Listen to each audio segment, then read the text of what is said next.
مسیحی تعلیم برائے جماعت ششم سبق نمبر 3 انسان کی تخلیق۔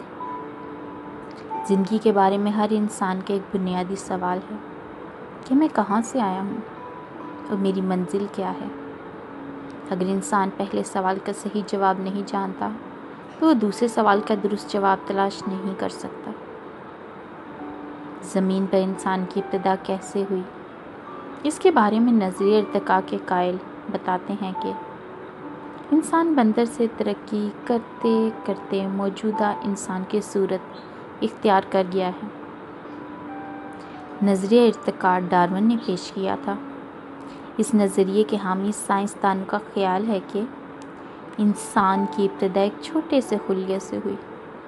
اس خلیے نے پہلے مچھلی، پھر چھپکلی اور پھر ممالیہ اور آخر میں بندر کی شکل اختیار کی، اور ہزاروں سال کے ارتقائی عمل سے گزر کر انسان موجودہ شکل میں آیا ہے۔ بائبل مقدس خدا کی کتاب ہے جو ہمیں انسان کی ابتدا کے بارے میں بتاتی ہے کہ انسان تمام مخلوقات سے افضل اور اعلیٰ ہے، کیونکہ وہ خدا کی صورت پر اس کی مانند حکمرانی کرنے کے لیے بنایا گیا ہے۔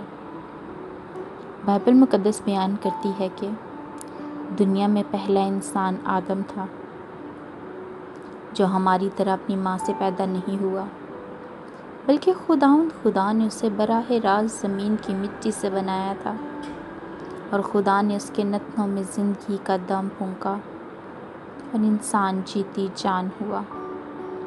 اس طرح پہلے انسان نے دنیا میں وجود لیا۔ یہ دلچسپ بات ہے کہ خدا نے کائنات کی ہر چیز اپنے کلام سے بنائی۔ خدا نے کہا تو وہ نیستی سے ہستی میں آ گئی۔ خدا نے کہا روشنی ہو تو روشنی ہوئی۔ لیکن انسان اس کی مخلوقات میں منفرد مخلوق ہے، جس کو اس نے دو عناصر بدن اور روح سے بنایا ہے۔ خدا نے انسان کو دو مرحلوں میں بنایا۔ پہلے مرحلے میں خدا نے انسان کو زمین کی مٹی سے بنایا، اور دوسرے مرحلے میں خدا نے اس کے نتنوں میں زندگی کا دم پھونکا اور انسان جیتی جان ہوا۔ بائبل مقدس سے ہمیں پتہ چلتا ہے کہ خدا نے پہلے انسان کا ڈھانچہ زمین کی مٹی سے بنایا۔ جس دور میں ہم رہ رہے ہیں، ہمیں پتہ چلتا ہے کہ زمین کی مٹی 20 کیمیائی عناصر سے مل کر بنی ہے، اور سائنسدان بتاتے ہیں کہ کیمیائی عناصر انسانی جسم میں پائے جاتے ہیں۔